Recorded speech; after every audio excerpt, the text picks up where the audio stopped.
천조국 미국의 전략은 중요하긴 하지만 그보다 더 중요한 것은 우리의 대중국 대비태세입니다. 중국은 실제로 우리 안보상 위협일 뿐만 아니라 국제 무기 시장에서도 우리나라와 경쟁하고 있습니다. 중국 공군은 병력 수만 40만에 약 2천여 대 다양한 전투기를 보유하고 있습니다. 우리 대한민국 공군은요, 현재 F-35A 스텔스 전투기 39대를 보유하고 있고요. KF-16U로 개량하고 있고요. F-15EX 사양으로 개량할 계획입니다. 2028년부터 KF-21 보라매가 120대 이상 생산돼서 실전 배치될 예정이죠. 중국 공군의 질적 수준은 어떤가요? 중국과의 대규모 전면전 가능성이 희박한 만큼 우리 공군은 이미 한미동맹을 기반으로 중국 공군과의 제한된 공중전에 대응한 역량을 강화할 필요성이 있습니다.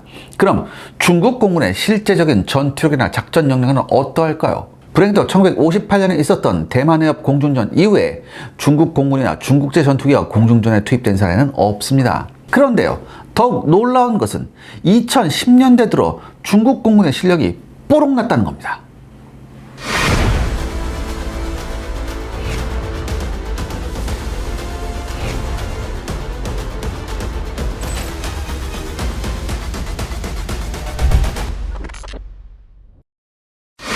지난 시간 중국 공군의 실력이 들통났다고 하셨거든요. 네, 중국 전투기의 성능과 실력이 서방에 알려진 것은요, 2015년에 있었던 중국과 태국의 공중전 훈련 덕분이었습니다. 태국은 대표적인 친미 국가였지만 미 정부가 태국 군부의 쿠데타에 대해 부정적인 입장을 보이자 말 그대로 삐져버렸어요. 그래서 중국과의 군사협력을 강화하기 시작했습니다. 아무튼 덕분에 중국도 서방식 공중전 훈련을 받은 태국 공군과 훈련할 기회를 가지게 됐죠. 그리고 이때 중국 공군의 실력이 만천하에 들어가게 됩니다. 중국에서 영시험 비행사라는 호칭을 받았던 리중화 대교라고 있습니다. 우리나라로 치면 이제 준장급이에요. 2015년 중국과 태국 사이의 공중전 훈련에 대해 강의한 바 있었습니다. 이 리중화 대교의 강의에 따르면요, 그러니까 당시 30km 이하, 그러니까 서로 떨어져 있는 거리가 30km 이하 근거리 전투에서는 중국 전투기의 공격 성공률이 64%로 12%의 태국을 앞섰다고 설명했습니다.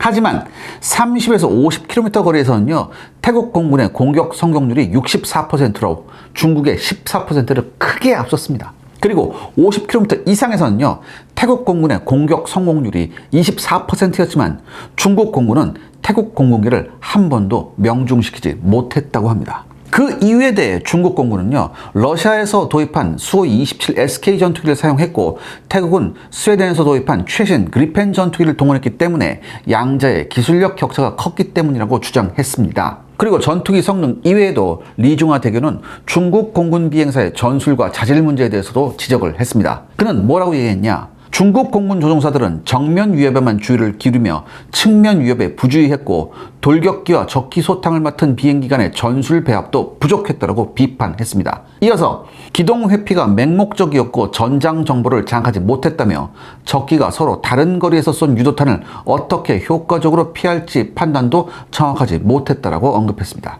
이어서 태국 공군은 장거리에서 치고 빠지고 방어와 공격을 교대로 수행하는 등의 복잡하고 체계적인 공중전 전술을 사용했지만 중국 공군은 태양을 이용해 자신을 은폐하는 단순한 방식에 의존하는 경우가 많았다면서 태국은 나토, 즉 북대서양 조약기구의 작전 원칙을 따른다라며 중국 공군의 부족한 전술 능력에 대해 지적한 바 있었습니다. 그렇다면 서방 분석가들은 어떻게 생각했을까요? 중국 조종사 리중화 대교의 증언에 대해 서방 전문가들은 대략 절반의 진실과 절반의 거짓이 섞였다고 혹평했습니다. 먼저 2015년에 태국과의 연합훈련에 참가한 공군 부대는 난파텐 부대 소속, 보다 정확히 말씀드리면 제95357 부대 산하의 부대였습니다. 그런데 이 부대에는 러시아제 수호이 27 SK 전투기가 배치된 사례가 없었습니다.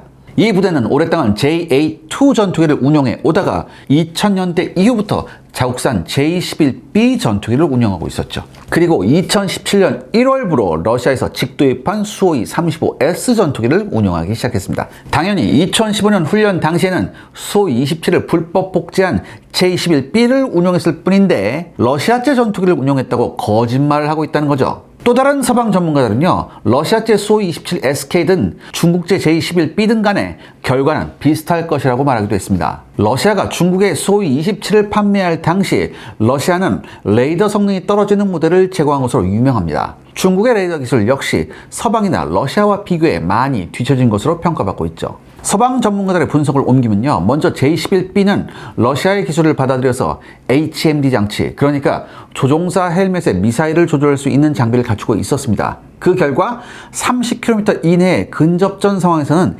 HMD 장비를 갖추지 못한 태국 공군의 그리펜을 상대로 중국 공군은 64%의 공격 성공률을 보여서 12%의 태국을 앞설 수 있었죠.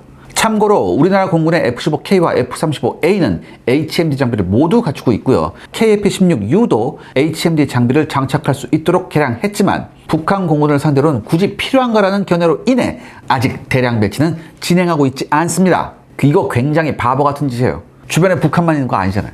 그런데 제가 앞서 설명한 바와 같이 30에서 50km 거리에서 태국 공군은요 64%의 공격 성공률을 보여서 14%에 머문 중국 공군을 압도했습니다. 그리고 50km 이상에서는 태국 공군의 공격 성공률이 24%였지만 중국 공군은 0이었죠. 이는 한마디로 레이더를 사용하는 중장거리 공중전 상황에서 중국의 J-11B가 제대로 그리펜을 탐지 및 추적하지 못했음을 의미합니다. 도대체 왜 이런 결과가 나왔을까요? 그 이유는 그리펜 자체가 FA-50과 비교될 정도로 기체가 작고 설계 단계부터 스텔스 설계가 적용되어서 레이더 반사 면적이 1제곱미터 정도 수준입니다. 그러니까 KF-21 보라매와 비슷한 수준으로 이 RCS가 낮아요.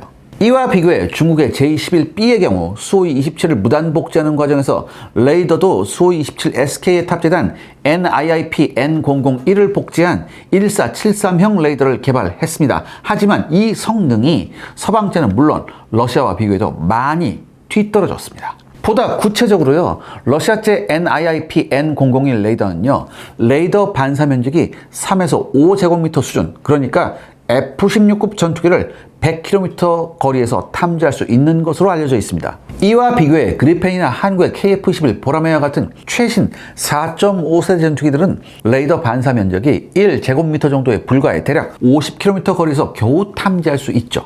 여기에 추가해서 태국 공군의 그리펜은요, 레이더를 피해 저공으로 침투해 들어가는 이후 순간적으로 상승의 공격을 가하고 다시 저공으로 회피하는 등의 다양한 서방식 공중전 전술을 활용해 중국 전투기의 탐지를 효과적으로 벗어났습니다. 중국 공군이 반성을 했나요? 중국 공군은요, 반성과 함께 도둑질을 하기로 결심합니다. 중국은 2015년에 참패 이후 신속히 J-11B 전투기 레이더를 신형 KLJ-5A사형 레이더로 교체하는 작업을 시작했죠. 그리고 J-11B의 문제점을 개선한 J-16을 신속히 배치함과 동시에 J-16의 레이더 반사 면적을 줄이고자 스텔스를 도입하고 있습니다. 중국은 2015년 이후에도 매년 태국과의 공중전 훈련을 이어가고 있고요.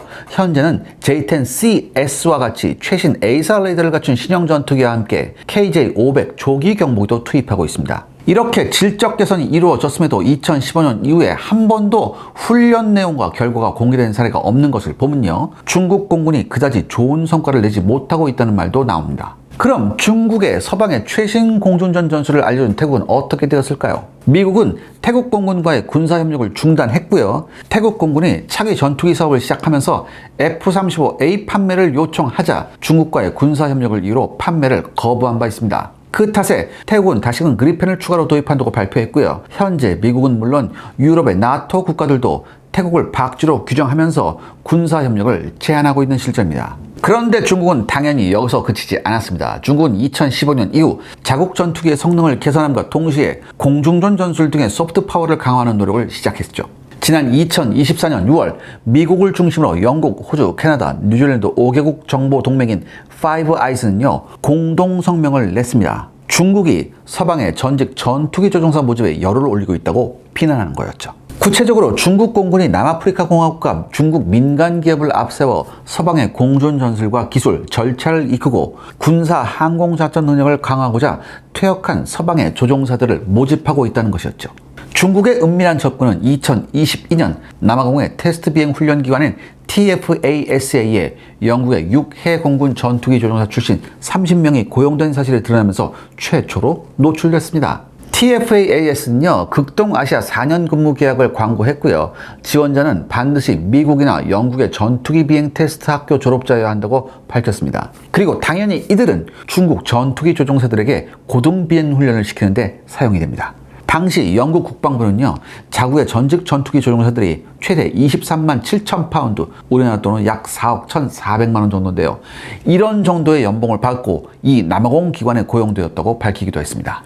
이 외에도 독일 등에서도 비슷한 사례가 보고되었고요. 미국 정부는 지난 5월에 중국 해군 전투기 조종사들에게 항공모함 착한 방법을 훈련시킨 미 해병대 전투기 조종사 출신의 데니얼 두건을 기소하고 호주로 기여한 두건에 대한 추방 절차를 호주 정부와 논의하고 있다고 밝힌 바 있습니다. 중국 공군은 그야말로 천문학적인 자금을 투입해 외적인 성장을 지속하고 있지만 오랜 시행착오와 축적 과정이 필요한 공중전 전술이나 조종사 훈련 등의 소프트웨어 파워는 서방과 비교해 많이 부족한 편입니다. 이 한계점을 극복하고자 다시금 기술 도둑질을 시작했지만 사실 도둑질만으로는 그 한계가 분명하죠. 중국은 전술 역량 이외에도 전자전 역량 면에서도 여전히 미국과 비교해 크게 뒤처진 것으로 분석되고 있습니다. 지난 2022년 8월 2일 중국은 낸시 펠로시 미국 하원의장이 대만을 방문할 계획이라는 뉴스를 듣고 미국 하원의장의 대만 방문을 방해하고자 J-16D 전자전기와 050 이지스 구축함을 동원해 하원의장이 탑승한 전용기를 추적함과 동시에 전파 방해를 시도했죠. 이에 곧바로 미 해군이 반격에 나서 중국군의 전자전 장비를 먹통으로 만들었던 사건이 대만 자유시보와 홍콩 사우스차이나 모닝포스트를 통해 보도된 바 있습니다. 문제는 우리인데요. 네, 우리 공군도 중국의 확장에 대응해 여러 준비를 시작했는데요. 첫 번째 그 대표주자로 한국형 전자전기 개발 사업이 있습니다. 한국 공군은 주한미공 덕분에 나토의 최신 공중전 전술을 전수받고 있고요. 레드 플래그 외에도 한국, 미국, 호주가 공동으로 참여하는 프리덤 플래그 훈련 등에 적극 참여해서 최신 공중전 기술을 배우고 있습니다. 이렇게 소프트웨어 파워를 확보한 상태에서 2024년부터 2032년까지 사업비 1조 8,500억 원을 투입해 한국형 전자전기를 개발해 배치할 계획입니다. 그러니까 스텔스 전투기는요, 자신을 노출시키지 않고자 아군의 조기 경보기를 통해 적기의 위치 정보를 확보하게 되는데요. 이때 우수한 전자전기가 있으면요, 스텔스기와 조기 경보기 사이에 데이터 링크를 차단하면 물론 아예 적 조기 경보기의 탐지 자체를 방해할 수 있습니다. 이렇게 되면 스텔스기는 자신의 레이더를 사용할 수밖에 없게 되고 그 순간 스텔스기의 장점이 사라지게 됩니다. 따라서 최신의 전자전기 도입이 매우 중요하고 시급하죠. 두 번째는 이와 함께 F-15K 성능 개량 사업이 있는데요. 이 사업의 핵심은요, 서방 최고의 레이더로 알려진 APG-82V1 A사 레이더를 장착함과 동시에 미국이 중국을 상대하고자 무려 40억 달러, 우리 돈 5조 2천억 원을 투입해 개발한 EPAWSS 전자전 장비를 장착하는 것이죠. APG-82V1 A사 레이더는요, 전투기용 표적은 250km 밖에서 조기 경보기나 공중급유기 등의 대형 표적은 420km 밖에서도 탐지할 수 있으며 강력한 레이더 자체를 고출력 전자전 장비로 사용할 수 있습니다. 스텔스기는 아예 레이더에 걸리지 않는 것이 아닌 잘 걸리지 않거나 레이더 화면에 작게 나타나는 항공기입니다. 그리고 최신 저주파 레이더와 적외선 센서 등을 활용하면요, 스텔스기의 대략적인 위치를 파악할 수 있는데요. 이렇게 대략적인 위치가 파악되면 APG-82V1 A사는요, 그 방향으로 집중된 고출력 레이더 빔을 발사해 스텔스기라도 탐지하면 물론 스텔스기의 레이더를 공격해 먹통으로 만들 수 있습니다. 이러한 장점을 활용하고자 미국의 F-15EX, 일본의 F-15J 성능 개량형, 그리고 우리나라의 F-15K가 APG-82V1 A사 레이더 탑재를 결정했죠. 또한 F-15K에 장착될 예정인 EPAWSS는요, 360도 전체 각도를 감시할 수 있으면 물론 수상한 레이더 신호가 발견되면 이를 자동으로 분석함과 동시에 그 위협 수준을 자동으로 평가할 수 있습니다. 이때 중국이 장거리 공격 미사일을 발사하면요, 전자전 장비와 기타 재민 장비를 사용해서 자동으로 방해함과 동시에 조종사에게 회피 전술까지 제시할 수 있습니다. 그리고 사실 이보다 더 무서운 능력은요, 중국의 스텔스기가 레이더를 작동시키는 순간 EPAWSS는 그 정확한 각도와 거리를 제공하므로 굳이 레이더를 사용하지 않고도 중국 스텔스기를 향해 중거리 공격 미사일을 발사할 수 있다는 겁니다. 이들 능력으로 인해 EPASWSS 전자전 장비는요, 현재 한국과 일본에 대한 판매만 허가된 상태입니다. 세 번째로는 우리가 보유한 131기의 KF-16 전투기 모두가 최신 사양인 KF-16U로 업그레이드 사업이 진행 중인 거죠. 이는 기존 KF-16을 개량, 신형 AN/APG-83 레이더와 새로운 임무 컴퓨터, 전자전 장비 그리고 향상된 조종관 JHMCS2를 사용할 수 있도록 소프트웨어 개선 적용 등 여러 부분을 개선하는 내용입니다. 성능은 최신형인 F-16V 블록 70이나 72에 해당하죠. 그리고 네 번째로는 현재 우리가 보유한 유일한 5세대 전투기 F-35A 20기가 추가로 도입될 예정입니다. 도합 59기의 F-35A를 2028년까지 보유할 예정이죠. 이 정도 숫자면요, 아쉬운 대로 북부전구 중국 공군의 J-20을 상대해 볼 수 있습니다. 마지막 역시 기승전 KF-21입니다. 시청자 여러분들의 구독과 좋아요는 영상 제작에 정말 큰 도움이 됩니다. 여러분들 부탁드리겠습니다. 구독과 좋아요. 내년부터 시작해 2032년까지 공대공 전용 블록 1 40기와 멀티롤인 블록 2 80기가 우리 공군에 납품될 예정이고요. 현재 완전한 5세대 전투기인 블록 3가 연구 용역 중에 있죠. 이 밖에도 초기 도입형인 F-16 PBU 34기가 KF-16급으로 업그레이드 되었고요. FA-50 경전투기 60기도 있죠. 따라서 대략 384기의 전술기를 보유, 중국 북부 전구의 공군을 충분히 견제할 수 있는 능력이 있습니다. 하지만 우리 공군에도 불안 요소가 여러 존재하는 것이 사실입니다. 우리 공군에게 불안 요소라니 무슨 말인가요? 먼저 제가 앞서 말씀드린 우리 공군의 전력을 보면요, 상당수가 2030년대 초반까지 기다려야 하는 물건들입니다. 즉 전자전기 사업, KF-16U의 개량 완료, F-35A의 추가 도입, 그리고 KF-21의 완전한 120대 전력화 등등등, 이 모든 굵직한 사업들이 별다른 잡음 없이 예산 편성을 받고 잘 굴러가야 제 시간에 맞춰질 수 있다는 얘기죠. 만약 어디 한 군데라도 삐끗하면 그만큼 전력화는 늦어집니다. 사실 따지고 보면요, 뭐 하나 시급하지 않은 게 없어요. 여러분 보셔서 아시잖아요. 그런데 당장 KF-21만 해도 어이없는 이유로 초도 양산이 반토막이 났죠. 또한 조기 경보기나 공중급유기 등의 각종 지원기도 부족한 편입니다. 당장 중국과의 국지전에서 전술기뿐만 아니라 지원기 세력도 크게 열세인 점은 매우 심각해요. 공군 전력은요, 전투기와 전폭기가 다가 아니라는 것을 우리는 반드시 알고 있어야 합니다. 더욱이 우리 손으로 만든 공대공 무장이 아직 개발 전이라는 점도 굉장히 뼈아픈 부분입니다. 이게 해결되지 않는 한 국산 전투기는요, 글로벌 시장에서 번번이 발목을 잡힐 겁니다. 게다가 다양한 자국산 공대공 무기를 이미 개발 완료한 중국이 오히려 틈새 시장 공략을 할 여지가 충분히 있죠. 국산 공대공 무장에 대한 얘기는요, 조만간 제가 따로 특집을 한번 마련하겠습니다. 마지막으로 국내 복잡한 정치적 상황이 모든 것에 발목을 잡고 있습니다. 뭐 하나 제대로 스케줄이 갈 수 없는 상황이에요, 지금. 도대체 왜 국내 정치인들은 중장기적 관점에서 우리 안보의 현실을 제대로 보고 있는 사람이 단 한 명도 없는 걸까요? 오늘의 결론은요? 우리나라는 주한미군이라는 존재로 인해 미국이 막대한 비용을 투입해 개발한 최신 공중전 전술과 중국 대응 노하우를 받아올 수 있습니다. 그리고 독자적으로 KF-21 보라매 전투기와 한국형 전자전기, 스텔스 탐지용 저주파 레이더, 그리고 서방에서 가장 강력할 것으로 판단되는 중장거리 덕티드 램제트 공대공 미사일을 개발하고 있는 중이죠. 그러니까 양쪽으로 중국 공군을 상대하기는 어렵지만 질적으로 충분히 중국 공군을 상대할 수 있다고 판단됩니다.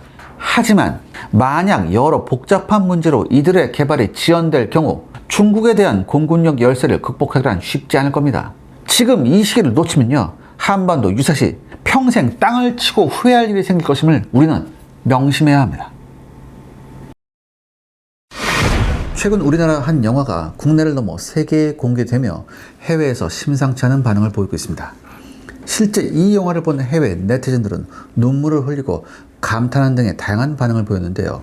영화 제목은 121879로 여기 포스터에 등장한 주천석, 권혁계 등 다소 낯선 배우들의 이름이 보입니다. 이 영화 포스터는 얼마 전 동대문 지하철역에 공개되었고 45초 분량의 티저 영상을 볼 수 있는 QR코드가 공개되었습니다. 그런데요, 이 티저를 본 사람들 모두가 하나같이 충격에 빠진 모습을 보였다고 합니다. 이유는 바로 영상 속 등장인물 때문이었습니다. 영상을 먼저 함께 보시죠.